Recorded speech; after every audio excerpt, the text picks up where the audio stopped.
taswadde kulonda mukyala we ku bwa minisita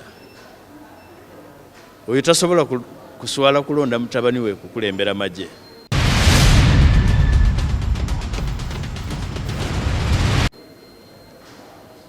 Abasooka okubikola bonna tebaamaliriza bulungi. Museven awulire ennaku afune ekiziiro mu mutima.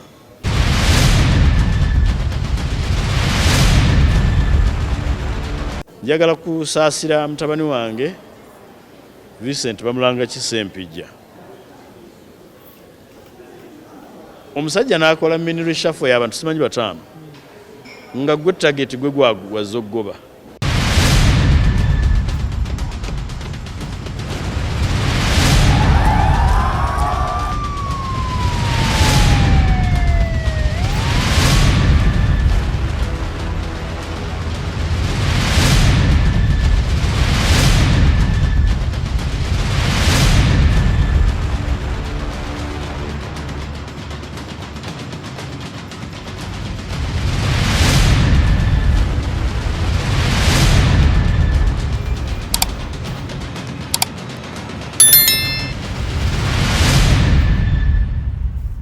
Tukwaniriza kumugisha Nandi Tours and Travel. Oyagala kusoma, kulambulako, oba kutambula na mwagalwawo. Tukukolera ku students visa. Munsinga Canada, America, German, Netherlands, n'endala nyingi. Ategwe visa yalema. Mugisha Nandi Tours and Travel. Ky'ekyokuddamu kyo. Tulina obumanyirivu mu by'okukola ku visa. N'osobola okutambula. Tukuwa n'amagezi gawandyagadde okukolera e Bulaaya. Mugisha Nandi Tours and Travel. Ekuyamba okkulungamya okufuna obutuuze. Tulambuza saako n'okufunira ebifo eby'omulembe aw'okusula n'okukyakalira mu Uganda. Tusange ku Kalungu Building okuliraana City Square, Kampala Road, Level 4, Room 1. Okumanya ebisingawo tukubireko. Kasobeza yazzeemu okukola ensobi. Ensobi etakolebwa bantu balala abagunjufu. Nga taswadde kulonda mukyala we ku bwa minisita oyo tasobola kuswala kulonda mutabani we kukulembera magye. Abasooka okubikola bonna tebaamaliriza bulungi naye alina ensonga ze lwaki yakikoze. Abala yali awadde omutabani amaanyi mangi bamanyi batugamba mutabani we kati bw'anaabeeranga mu meeting z'amagye agenda kumuyitanga daddy oba commander in chief. Omanyi bangamba nti lumu bali mu cabinet mama Jeni olulimi ne luseerera n'ayita Museven we yowe ng'olwo asala ku linnya lya Yoweri amugamba here is addressed as president. Oli n'agamba kankomewo n'asooka yeetooloolamu n'agenda amala okuggwamu ekiwugwe. Kano najja muyita daddy mu cabinet. Alina ensonga ze zino. Ensonga esooka Museven abadde tayagala mutabani we yeesimbewo 26 nga babadde balimba. Museven yabala nti mutabani wajja kwesimbawo 31 kubanga naye akyayagala ateebereza nti wakati wa lwaleero ne 231 Katonda ayinza okuba amuyise. Simanya ani yalimba Museven nti Katonda akubuulira ebifaanana bwe bityo. Museven ekisooka si wa kufa kati. Museven alina okubeerawo nga tafudde akaddiwe awulire ku nnaku nga tufuga Uganda obulungi. Nze esaala yange abeerewo tufuge Uganda bulungi. Museven awulire ennaku afune ekiziiro mu mutima. Kati alowooza nti ayinza obutatuukayo n'olwekyo kanveewo just in case nvuddewo ng'amagye galina okutaking over. Owokuntikko yaba taking over naye owokuntikko si be taking over all the time. Ekyokubiri ayagala mutabani we amuteeke mu vantage position nti bwe bamuritayarinze 31 agenda nga mu magye bamutunuulirako ng'omuntu akulembeddeko ku magye ye ego ya Museven. Naye tufudde bagenda tukuba. Olaba badde atukubira bbali naye kaakati ng'atudde wali mu ntebe ekutta omuggo. Tuli mu kiseera kizibu nnyo. Kitulina okukola nekeme kubinga Bbugwe amenyesemenyese kwe kwekunga tusitukiremu tuzimbe Bbugwe omujja kubanga Bbugwe amenyese. mutabani wa gundi nga bwe batugamba nti mutabani we nga yatuddawo emigga egigenda otunyokerako Katonda y'anaamanya. Kabineti njagala kusaasira mutabani wange Vincent bamulanga Kisempijja. Omusajja n'akola mineral shuffle y'abantu simanyi bataano nga gwe target gwe gwagwaza oggoba. Weewala abafere leka nkwanjuli Ham Connect UG ye kampani egenda okufunira omulimu ebweru w'eggwanga. Tulina emirimu egy'abawala n'abalenzi mu mawanga nga Iraq, Saudi Arabia, Iran, Bahrain, Qatar n'amawanga amalala mangi. Wano ku Ham Connect UG tutunda n'okugula emmotoka ssaako ne airport taxi. Gwe omwana ow'obuwala olina passport oba tolina, jangu ku ofiisi zaffe. Ham Connect UG emirimu gy'abalenzi nagyo tugirina nga ba security guards, ba cleaner, ba housekeeper. Gwe ayagala okumanya ebisingawo tusange ku FB Tower Building ewa Bakuli room number C03 oba tukubire ku namba z'essimu zino noti 75939386 ne noti 7551559193. Ffe aba Ham Connect UG tutuukiriza ekirooto kyo. Nakubandolenga ne Kitutu ne Nandutu. Omwana waffe yabba ki? Omwana waffe yattani okutuuka okumutagetinga bw'atyo. N'amala omugoba n'amusikiza omumyuka we. Muto wange, mukulu wange Yakobo Oboth kisooka namuweereza dde obubaka obw'okumusaasira ebizibu by'okwongera okugejja. Oboth by his nature is a decent man. Tosobola mu deployinga mu kabineti ya Museveni n'otamusaasira ffe abamumanyi ate abalabye Museveni nga tukula. So mpijja musajja wattu. Kakati Museveni naddira bamobilizers ba PLE bonna n'abaleeta eri n'abajjayo. Yayagadde kutwanguyiza twekunge tugende tuwambe PLE tugize eno nga PLE bwevuddewo nga terina bukulembeze. Tugende tuyooleko be tuyodde tubaleete abanaafikawo banaakunkumuka baddayo wa Museveni ne tunabatuleese eno baligenda okutuuka okusirwala okuddayo ng'era tumaze okubozaamu bamaze okukola oba oliawo mu kiseera ekyo bayinza n'obutaddayo nga Museveni tumaze omusuula.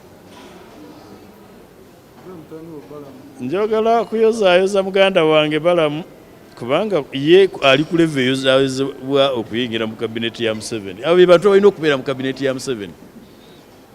Era nkakasa kati agenda okuyiga okwambala essuuti asibe ne taayi bwe buyambi bwange bwe ngenda okusooka okumuwa. Era njagala okubayozaayoza mugenda kuwona ekisweta kya kipaapaali. Balamu agenda kuyiga okwambala essuuti n'okusiba ettaayi. Era bwe buyambi bwange bugenda okusooka gyali. Ewaffe banje ajeeka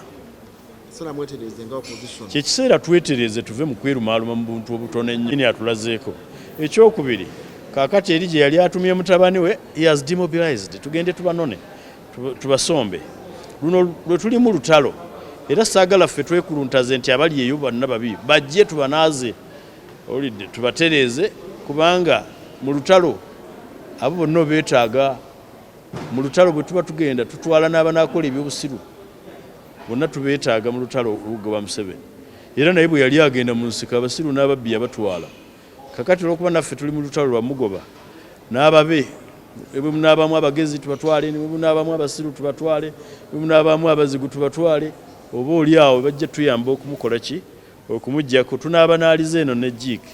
Gwe omuzadde eyeetaze essomero erigenda okubangulira omwana wo nga muyeeya mukozi ate ayite ne first grade katukwanjulire Shehan Standard Day and Boarding Primary School abagenda okuteeka ebyensoma by'omwana wo ku mutendera ogusingira ddala. Empisa, eddiini, ebyemizannyo n'obuyiiya bwonna tubikulembereza ddala ng'ate ebyokulya n'ebyensula bya mulembe ddala. Tulina n'entambula eri abayizi abaviira ewala. Gwe ate omuzadde eyandiyagadde omwana wo tuyita ne first grade totunula obulala wonna okwewandiisa kugendera ddala maaso okuva ku nassale paka ku kibiina ekyomusanvu day ne boarding ng'ate n'ebisale birungi ate bisobokera ddala jjukira nti requirements zonna omwana wo azisanga ku ssomero tusangibwa Lubaga mu Bulwa zone okuliraana 24/7 motel gwe ayagala okumanya ebisingawo tukubire ku noti 773 73 359 ne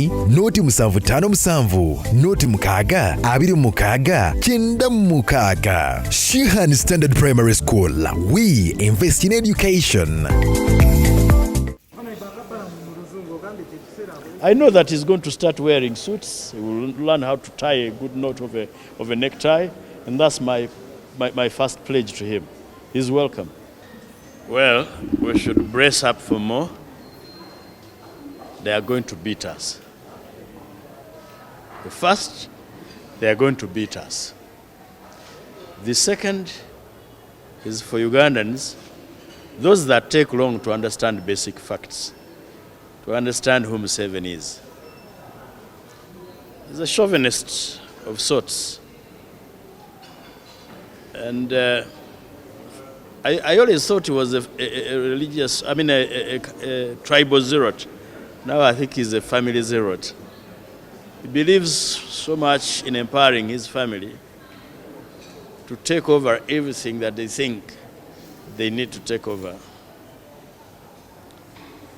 But he's a clever chap.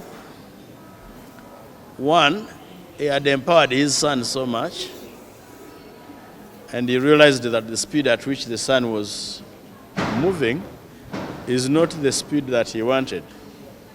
Because Museven does not want his son to run for presidency in 2026. Museven wants his son to run for presidency in 2031.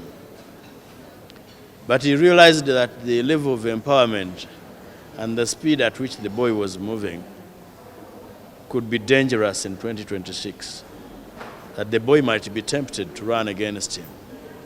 You know, when you have a family that has no limits, anything within that family is possible.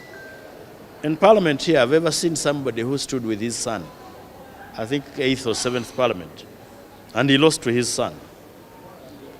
So, this man, Muhoozi, given the family history, Mulungu Diaspora Foundation nga yigatidde wamu African Canadian Foundation Back to Sako Global Conference mu September. Jangu sisinkana abakugu ate oyige nga bw'ogabanya ebirowoozo. Tuyita ba doctors, ba nurses, ba counselors, bannabyamizannyo, ba administrators, ba social workers, abasomesa, bannabitone, abayizi, bannamawulire n'abalala bangi. Ba international participants mujja kusasula Canadian dollars 430 ate abanaayolesa mujja kusasula Canadian dollars 520. Ba Canadian participants mujja kusasula Canadian dollars 200. Obakyalira eventbrite.ca. Eno global conference ekwata ku substance abuse, addiction, suicide ne mental resilience. Okumanya ebisingawo genda ku mukutu gwa www.canadianfoundation.org oba kuba essimu +167 740 195 oba +146 835 874 oba +147 259 195 oba +256 701 518 000. Ate n'osobola n'ogisindikako mobile money oba tu emailing ku info@africanfoundation.org. Tusuba Global Conference etegekeddwa African Canadian Foundation.